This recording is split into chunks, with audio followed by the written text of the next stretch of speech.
तो कांग्रेस ने महिला घोषणा पत्र जारी कर दिया है उत्तर प्रदेश में, और महिलाओं के लिए काफी बहुत सारी घोषणाएं इस घोषणा पत्र में की गई हैं।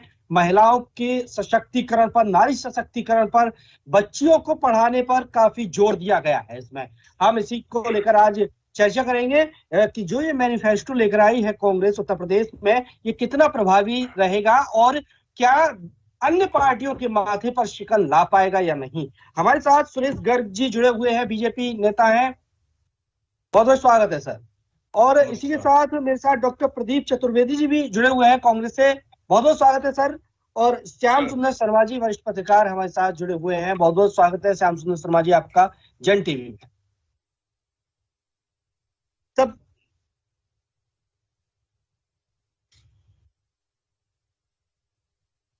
तो सर, सबसे पहले मैं डॉक्टर प्रदीप चतुर्वेदी जी, जो कांग्रेस मैनिफेस्टो उत्तर प्रदेश में लेकर आई है, प्रियंका गांधी ने जो मैनिफेस्टो आज जारी किया है, नारी शक्ति को बढ़ावा देने की इसमें बहुत सारी बातें की गई हैं, लेकिन इतने सारे दावे, इतनी सारी बातें, क्या इनको पूरा कर पाना मुमकिन हो पाएगा?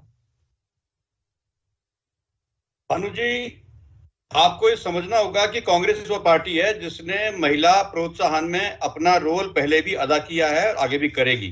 ये जो नई घोषणाएं नई नहीं है, आपको ध्यान होगा कि हमने महिला राष्ट्रपति भी दी है, हमने महिला प्रधानमंत्री भी दी है और हमने महिला लोकसभा अध्यक्ष भी दी है। ये परंपरा हमारे लिए नई नहीं है, ये हमारे रीति रिवाज, हमारे सिद्धांतों में शामिल है कि हम महिलाओं का विकास करें, उन्हें आगे बढ़ाएं। इसी कड़ी में अब प्रियंका गांधी ने जो अपना नया घोषणा पत्र जारी किया है, मैं समझता हूं ये उसी दिशा में बढ़ा गया कदम है। उन्होंने समझ लिया है कि देश में महिलाओं का जो योगदान है वो बहुत जरूरी है इस पिछड़ेपन को दूर करने के लिए, क्योंकि उनका मानना है कि पारिवारिक स्थिति को अगर सुधार दिया जाए तो देश का विकास होगा, समाज का विकास होगा। और प्रियंका जी ने उसी धारणा को लेते हुए इस योजना पर काम किया है। और उनका महिला उत्थान ही नहीं, उनका तो यह है कि उस परिवार का उत्थान हो जिस परिवार की वो महिला है। तो बहुत बड़ा ये कॉन्सेप्ट है, बहुत बड़ा ये उद्देश्य है, इसको लेकर उन्होंने किया है। और अब सवाल उसके रहने का ही नहीं है, उसके प्रजातांत्रिक अधिकारों को स्थापित करने का भी है। प्रियंका गांधी जी ने अपने इस घोषणा पत्र में, देखिए, जो हिस्से जो उन्होंने बातें कही है उसमें महिला स्वावलंबन की उन्होंने बात की है, शिक्षा की बात उन्होंने की है, सम्मान की बात उन्होंने की है, सेहत की बात उन्होंने की है, नौकरियों की बात उन्होंने की है, और 40% नौकरियों में आरक्षण देने का जो व्यवस्था वो कर रही है, मैं समझता हूँ ये एक बहुत बड़ा कदम है। और इससे महिलाओं को बड़ा मैनिफेस्टो है महिलाओं के लिए, एक अच्छा लुभावना मैनिफेस्टो जरूर है। लेकिन जो बात आज प्रियंका गांधी कह रही है, क्या बीजेपी के राज में ये सब चीजें महिलाओं को नहीं मिल रही? क्या महिलाओं के लिए वहां कोई कमी रह गई है? बात यह है कि आप उत्तर प्रदेश का लॉ एंड ऑर्डर देख लीजिए, वहां किस तरह की हालत है, किस तरह की बातें वहां हो रही हैं, किस तरह का साम्राज्य वहां चल रहा है। और अब आने वाले चुनावों को देखते हुए जिस तरह की वहां घोषणाएं हो रही हैं, तो जब चुनाव की स्थितियां हैं और सारे दल अपने अपने चुनाव घोषणा पर तैयार कर रहे हैं, तो अगर हमारी सुनिए बात सुनिए, अगर आप बात करते हैं, अगर चुनावी घोषणा है वो कर सकते हैं, चुनावी घोषणा हम भी कर सकते हैं, क्योंकि हम भी राजनीतिक पार्टी है और देश की सबसे पुरानी राजनीतिक पार्टी कांग्रेस पार्टी है। हमने जिन वादों को घोषणा की है उनको निभाने का प्रयास भी किया है, ऐसा नहीं है। इसलिए प्रियंका गांधी अब वहां सक्रिय रूप से रहकर महिलाओं के उत्थान कार्यक्रम को उन्होंने अपने हाथ में लिया है। तो अब देखते हैं कि महिलाओं को कितना अवसर मजबूत करती हैं और आने वाली राजनीति में महिलाओं का कितना योगदान मिलता है, ये समय की बात होगी। तमाम योजनाएं चला रखी है महिलाओं के लिए बीजेपी सरकार ने। वो कहती है कि आज अगर आप घोषणा पत्र लेकर आए हैं, अरे ये तो हम बहुत पहले से करते चले आ रहे हैं। बेरोजगारी की बात आप मत कीजिए, गैस की बात कर लीजिए, 1000 रुपए का सिलेंडर हो गया, ये बातें कर रहे हैं, इनके पास करने को कुछ नहीं है। और सवाल ये है कि ये तो जनता फैसला करेगी। जब चुनाव आ रहे हैं और प्रियंका गांधी ने अगर अपना घोषणा पत्र दिया है तो फैसला जनता को करना है। इन्होंने भी अपने लोकसभा में वादे दिए थे, इन्होंने तो रोजगार की बात की, 2 लाख को नौकरी दे देंगे, 15 लाख दे देंगे। बीजेपी के अब कथनों पर लोग भरोसा नहीं कर रहे हैं। 7 साल के बाद अब आने वाले समय में लोग इनको समझ गए हैं, लेकिन प्रतिक्रिया सार्वजनिक से करने के बजाय जब वो वोट देने जाएंगे तो उनके जन में सारी बातें होंगी। अब लोगों को तय करना है कि वो कांग्रेस के साथ जाएं या बीजेपी के साथ रहें या अन्य दलों के साथ जाएं। अब जनता जनार्दन अपना रिएक्शन देगी और सामने आएगा। होती है जनता जनार्दन होती है, उसी का चुनाव आखिरी चुनाव होता है। चलिए सुरेश गर्ग जी, कांग्रेस ने महिलाओं को लेकर बड़ा दांव खेल दिया है, महिलाओं को लेकर अपना पासा फेंक दिया है। क्या लगता है कि महिलाओं के बलबूते पर कांग्रेस जो है उत्तर प्रदेश में आ पाएगी? देखिए घोषणाएं तो बड़ी बड़ी की गई हैं इस मैनिफेस्टो में, इसमें कोई दो राय नहीं है और उनके अच्छे के लिए की गई है। देखिए जी, कांग्रेस घोषणाएं जब राजस्थान में जब चुनाव हुए थे, जब कांग्रेस ने यहाँ पे बहुत बड़ी घोषणाएं की थी कि साहब हम 10 दिन के अंदर किसानों का कर्जा माफ कर देंगे, हम बेरोजगारों को 3,500 रुपए का बेरोजगारी भत्ता दे देंगे। लेकिन आज क्या राजस्थान में क्या हुआ? न तो किसानों का कर्जा माफ हुआ है, न बेरोजगारी भत्ता हुआ। बेरोजगार लोग लखनऊ में जाके प्रियंका जी के घर के बाहर में धरना प्रदर्शन कर रहे हैं। तो कहाँ ये जो घोषणा पत्र होते नहीं होती अगर मान लो तुमको यही है, पहली बात तो ये है कि साहब, पहली बात तो ये है कि इनका वहां पे यूपी के अंदर अस्तित्व नहीं है। आज जो 6-7 सीटों पे समेट चुके हैं, वो उससे ज्यादा इनको सीटें मिलने वाली बात है नहीं। क्योंकि जनता जानती है कि कांग्रेस का क्या अस्तित्व पूरे हिंदुस्तान के अंदर, कांग्रेस का अस्तित्व धीरे धीरे खत्म होता जा रहा है। दूसरा, घोषणाओं की जहां तक बात है, राजस्थान में भी इन्होंने घोषणाएं की है, पंजाब में भी इसने घोषणा की है। क्या इन्होंने उन घोषणाओं को अमल किया है? क्या ये एक जबरदस्ती बेवकूफ बनाने की बातें हैं? ठीक है सुरेश जी, कांग्रेस कहती है चुनाव में भी मैंडेट हमको मिला है, घोषणा की थी उन पर अमल हुआ कि नहीं अब तक? उपचुनाव में भी मैंडेट हमको मिला है, लोगों ने हमको चुनाव में वोट दिया है, घोषणा पत्र किया था, उसमें से 80% घोषणाएं पूरी हो चुकी है। जो भी हमने वादे किए उसमें 80-85% पूरे हो चुके हैं। और हमारे लोकसभा के आने वाले चुनाव से पहले हम 100% जितनी भी चुनावी घोषणाएं हैं वो निश्चित रूप से पूरा करेंगे। आज 3 तलाक का मामला है, हमने हारे हैं। अभी आप उपचुनाव में हारे हैं। राम मंदिर का मामला है, राम मंदिर बन रहा है। जो भी हमने हमारे जो घोषणा पत्र के अंदर है वो सब चीजें हमने पूरे की है। लेकिन कांग्रेस ने जो घोषणा के अंदर इनके नेता बोल के आते थे कि हम 10 दिन में कर्जा माफ कर देंगे, हम बेरोजगारों को भत्ता दे देंगे, वो इन्होंने आज तक पूरा नहीं किया है। तो इनकी घोषणाओं पर, इनके घोषणा पत्र पे कोई भी विश्वास नहीं करता है। और इनका यूपी के अंदर वैसे भी जनाधार है नहीं, यूपी के अंदर किसी तरीके का कोई जनाधार है नहीं, तो इससे जनता भ्रमित होने वाली नहीं। चलिए ठीक है श्याम सुंदर शर्मा जी, महिलाएं यानी कि आदि आबादी को लेकर प्रियंका गांधी ने अब दांव खेला है। उन्होंने आदि आबादी को साधने की कोशिश कर ली, और अगर घर की महिलाओं को साध ले तो पति तो फिर कहीं जाने वाले है ही नहीं। क्या लगता है कि कांग्रेस इस घोषणा पत्र के बाद थोड़ी बहुत अपनी उम्मीद जगा पाएगी उत्तर प्रदेश में? भानु जी, इस राजनीति में वोटों के लिए सब कुछ फ्री कर दो। अब देखिए, दिल्ली में केजरीवाल ने फ्री किया, का पंजाब में फ्री कर देंगे, यूपी में भी फ्री करके आए थे वो पहले, लेकिन फ्री हो नहीं पाए। प्रियंका गांधी, क्योंकि देखिए निश्चित रूप से कांग्रेस की स्थिति यूपी में ठीक नहीं है, वो तीसरे नंबर की पार्टी आती है, पहले नंबर की पार्टी तो है नहीं, तीसरे चौथे नंबर पे आती है। अब सुन तो लीजिए अजय गर्ग साहब, सुन तो लीजिए, आप भी तो सुन तो लो जरा।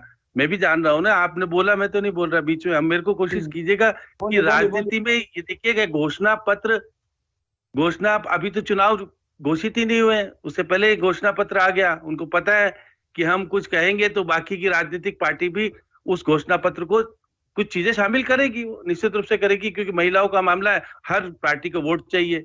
और आने वाले समय में वोट किसको कितना मिलेगा ये तो चुनाव का समय बताएगा। कि देखिएगा, अगर आपने यूपी में अगर किए है ये घोषणाएं, तो आप पंजाब में भी करने जाओगे। उसके बाद आपको देखिएगा कि उत्तराखंड भी आपको घोषणा करनी पड़ेगी। उसके बाद राजस्थान आएगा, गुजरात आएगा, सब जगह ये घोषणाएं लागू करनी पड़ेगी। और जब 12 तारीख को राजस्थान के जयपुर में रैली होगी, प्रियंका गांधी ये चीजें दोहराएगी, हमारे मुख्यमंत्री जी के सामने भी दोहराएगी। तो आने वाला बजट जो होगा राजस्थान का, उसमें बहुत सारी चीजें देखने को मिलेगी। मुख्यमंत्री जी बहुत चतुर है, चालाक है, राजनीति में जादूगर कहलाए जाते हैं, तो हाईकमान को खुश करना उनको आता है। तो निश्चित रूप से कुछ ना कुछ आपको देखने को मिलेगा। श्याम सुंदर जी, जो घोषणा पत्र उत्तर प्रदेश में अलाउ किया जा रहा है, मैनिफेस्टो जो उत्तर प्रदेश में जिसकी घोषणा की गई है, उत्तर प्रदेश से पहले वो राजस्थान में लागू हो जाएगा, ऐसा लगता है आपको? देखिए, जो बजट आएगा उसमें निश्चित रूप से मुख्यमंत्री जी इसमें से बहुत सारी चीजें दे देंगे, कहेंगे आने वाले समय में करने के, हम तो लागू कर रहे हैं, पहले ही लागू कर रहे हैं, क्योंकि सत्ता हमारे पास है, 2 साल हमारे पास है, तो हम उसको कुछ चीजों को धरातल पे ला देंगे। 3 साल हो गए, अब तक लागू कर देना चाहिए था ना। देखिए भानु जी, जब हाईकमान कुछ कहता है तो संज्ञान लिया जाता है। आप देखिए कि राहुल गांधी कह गए थे कि जयपुर में मेट्रो ले आओ, आ गई थी मेट्रो। ये बहुत सारी चीजें हैं कि संदेश यानी कि गहलोत जी यहाँ बैठे हुए हैं और रिमोट दिल्ली से चल रहा है।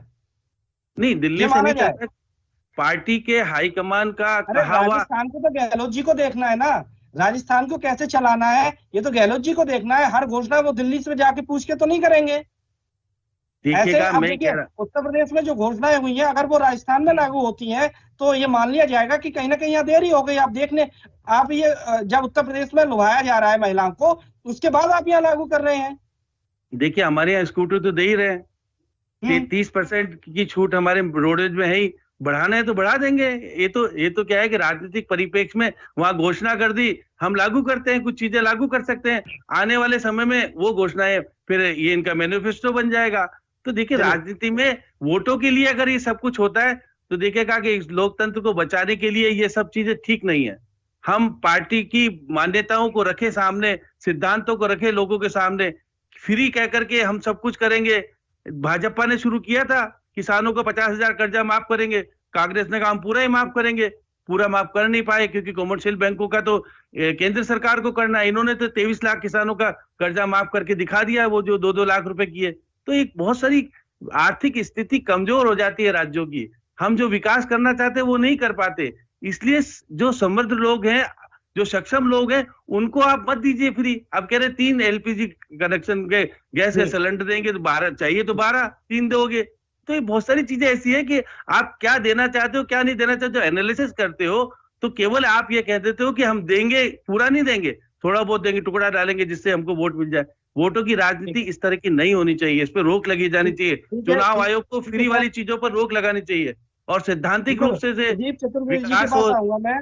जी सर आता हूं मैं। प्रदीप चतुर्वेदी जी, जो मैनिफेस्टो है उसमें बहुत कुछ फ्री दिया जा रहा है। महिलाओं को 3 सिलेंडर देंगे और उनको 25% महिलाओं को नौकरी देने की बात कर रही हैं जो, और तमाम इसमें बातें हैं कि 12 की छात्रा को स्मार्टफोन दिया जाएगा, 50% दुकानों का संचालन महिलाएं करेंगी। ठीक है, आप फ्री देने की बात करते हैं, उनके विकास की बात क्यों नहीं करते?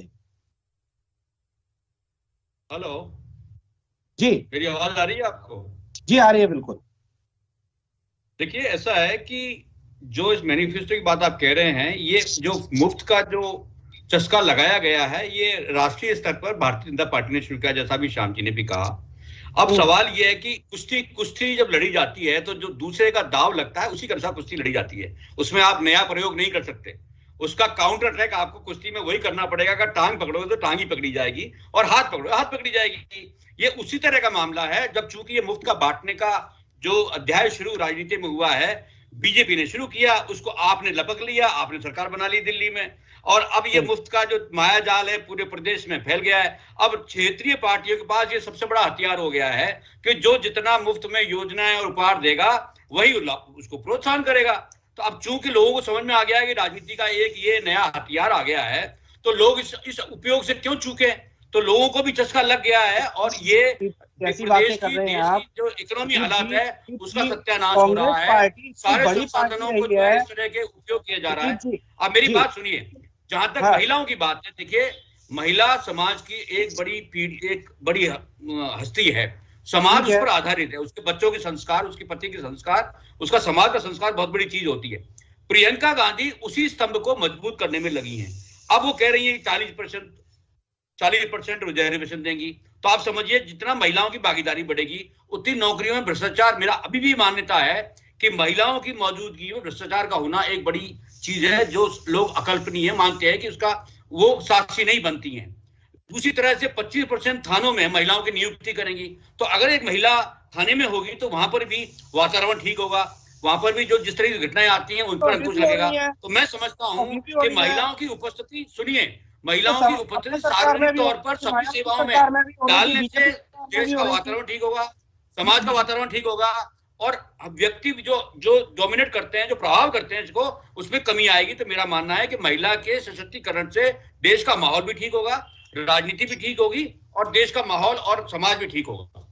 इसलिए महिलाओं का उत्थान बहुत जरूरी है। यानी कि प्रदीप जी जो घोषणा पत्र में जो फ्री वाला जो सेगमेंट है उसका ठीकरा भी आप बीजेपी पर फोड़ रहे हैं, जबकि आप खुद इतनी बड़ी पार्टी हैं, आपने देश चलाया है, सरकार में है, वो राष्ट्रीय स्तर पर सरकार में श्रीमान चलाया है, समझिए उसका इम्पैक्ट तो देश पर उसी रास्ते पर सारे देश की क्षेत्रीय पार्टियां, सारे देश की क्षेत्रीय पार्टियां उसका मुकाबला कर रही हैं। अगर बीजेपी आज गैस के सिलेंडर फ्री बांट सकती है तो वो अपने प्रदेश की योजनाओं में क्यों नहीं लोग लाभान्वित कर सकते? आप कैसे रोक लगा सकते हैं? ये आपको प्रेसिडेंस भी केंद्रीय सरकार को ही डालना होगा, और जब तक ये मुफ्त की चीजें केंद्र सरकार बंद नहीं करेगी, क्षेत्रीय पार्टियां अपनी योजनाओं पर काम करती रहेंगी। ये माहौल केंद्र सरकार को बनाना होगा। ये भारतीय जनता पार्टी की जिम्मेदारी है कि इस मुफ्त की योजना को कुछ कांग्रेस नेशनल लेवल की पार्टी है, राष्ट्रीय पार्टी है, क्षेत्रीय पार्टी में क्यों? लेकिन आज सरकार में तो भारतीय जनता पार्टी है। ये उन्होंने सारी बातें की हैं, किसान को माफ कर देंगे, हमने भी 1 लाख किसानों के ऋण माफ किए हैं। तो सवाल ये, सुनिए, प्रेसिडेंट हमेशा सरकार को करना होता है। भारतीय जनता पार्टी केंद्र में है, सत्तारूढ़ है, तो वो शुरुआत करे, क्षेत्रीय तो अपने आप शुरू कर लेंगे। लेकिन पिताजी से कहो कि उधार मत लो और बच्चों से कहो कि तू करवा के ला, ये चलता नहीं है श्रीमान। चलिए सुरेश जी, ठीक है, आप पर ही फोड़ दिया गया, बीजेपी पर ही, कि आपने भी तो गैस सिलेंडर फ्री दिया, तमाम चीजें फ्री दे रही है केंद्र सरकार। इस रिवाज को कब बदलेगी? चलो भानु जी, कम से कम कांग्रेस ने हमें पिताजी तो माना और इन्होंने अपना आपको बच्चा साबित किया। ये बहुत अच्छी बात है कि चलो बीजेपी को इन्होंने, आप इसी में खुश हो लो, आप इसी में खुश हो लो। मैं तो एक चीज जानना चाहता हूँ कि क्या ये जो घोषणाएं हैं वो चीजें आप भी राजस्थान में लागू कर दीजिए ना। कहाँ है आप? राजस्थान में अभी मंत्रिमंडल का विस्तार हुआ था तो यहाँ पे 40% महिलाओं को मंत्री बना देते हैं, तब मानते हैं कि साहब ये प्रियंका जी जो घोषणाएं कर रही है वो लागू हो जाएगी। आप हम किसानों का बजट अलग से पेश करते हैं, हम किसानों का बजट अलग से पेश करते हैं श्रीमान, ये हमारी व्यवस्था है। मुख्यमंत्री जी ने कहा है कि किसानों का अलग से पेश करेंगे। अजी आपने मैनिफेस्टो में कहा किसान कानून का 200 में से 25 महिला विधायक है राजस्थान में। मैं यही कहना चाह रहा हूँ कि देखिए कि ये जो भी घोषणाएं कर रही है, पहली बात तो है कि वहां पे यूपी में इनका अस्तित्व है नहीं, या अस्तित्व तो है नहीं। पहले 6-7 सीटें आई है, ज्यादा से ज्यादा 6 से 8। देखिए अस्तित्व नहीं है, ये आपकी गलतफहमी हो सकती है। अगर अस्तित्व नहीं है तो अस्तित्व बनाया जा सकता है। आप कभी भी विरोध को या विपक्ष के सामने वालों को कम नहीं आंकड़े चाहिए, आप कम आंक रहे हैं। डाल रही है ना कि किसानों का कर्जा माफ कर देंगे, महंगाई भत्ता दे देंगे, वो दे देंगे, जब लागू ही नहीं करना है क्योंकि इनकी सरकार तो आनी नहीं है तो झूठ बोलना है। आज केजरीवाल जी क्या कर रहे हैं? केजरीवाल जी यही तो कर रहे हैं कि हम पंजाब में ये कर देंगे, यूपी में ये कर देंगे। इसी तरीके से उसी केजरीवाल जी के पश्चिमों पे ये चल रहे हैं। आपने 15 लाख दे दिए क्या? आपने 15 लाख दे दिए क्या? भारतीय जनता पार्टी जो बोलती है वो करती है। आज यूपी के अंदर योगी सांसदों को बंद कर दिया क्या? वहां पे अपराध जो है आज वहां के जो नोट माफिया है ना, आप कह रहे हैं कि कांग्रेस नहीं है उत्तर प्रदेश में, आप कह रहे हैं मध्य प्रदेश की 15 साल की सरकार को कांग्रेस ने गिरा दिया था। देखिए ये तो जनता है, जनता है। आप ये देखिए इसके बाद में वही एमएलए जीत के वापस आए ना, 27 एमएलए ने रिजाइन किया, वही एमएलए जीत के आए ना। यानी कि कांग्रेस बाद में जो कुछ हुआ वो अलग बात है वो, लेकिन जो आपका रिकॉर्ड तो यानी कि मेरा कहने का मतलब है कि आपका ओवर कॉन्फिडेंस है ना, जो कि कांग्रेस नहीं है उत्तर प्रदेश में। भ्रष्टाचार किया वहां पे कमलनाथ जी ने जो 6 महीने साल भर का राज किया, उसके अंदर कितना भ्रष्टाचार किया वहां पे मध्य प्रदेश में, वो जनता ने देखा ना। जनता को तकलीफ हुई ना कि साल भर के अंदर इन्होंने मध्य प्रदेश को ये नहीं है कि बाद में क्या हुआ। मेरा कहने का मतलब है कि आप कह रहे हैं ना उत्तर प्रदेश में जनाधार नहीं है कांग्रेस का, तो ये आपका ओवर कॉन्फिडेंस है ना, ओवर कॉन्फिडेंस है या घमंड है ये आपको?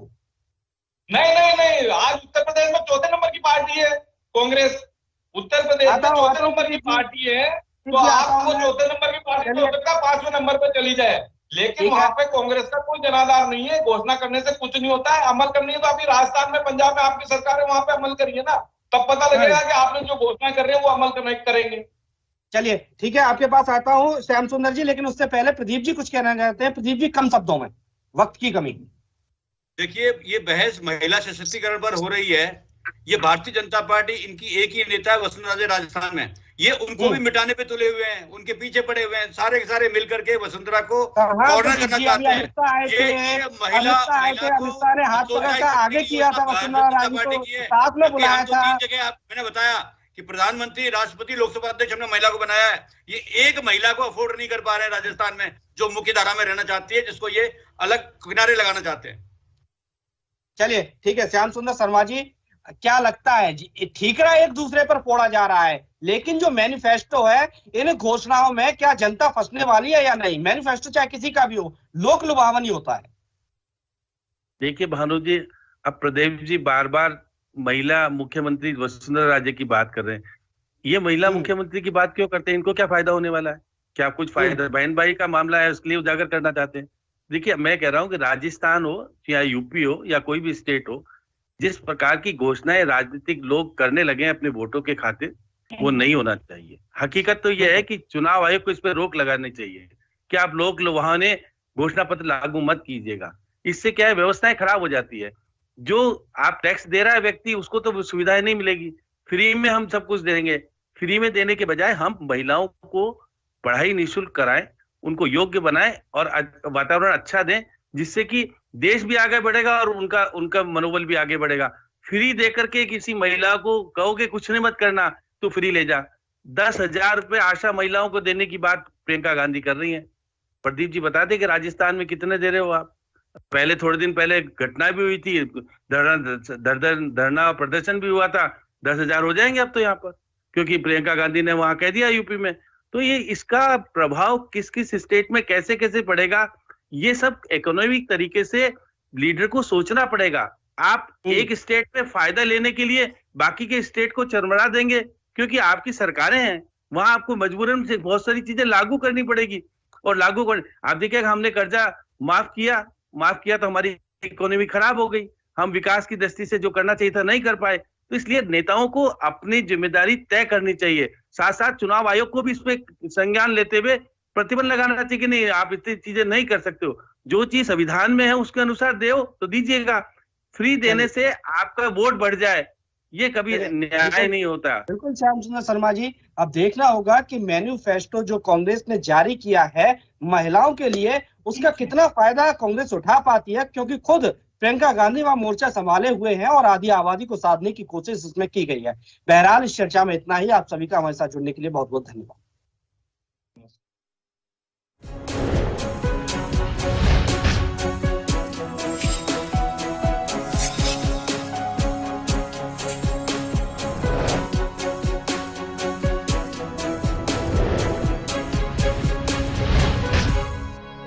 जन टीवी की लेटेस्ट अपडेट पाने के लिए हमारे चैनल को जरूर सब्सक्राइब करें और नोटिफिकेशन पाने के लिए बेल आइकॉन दबाएं।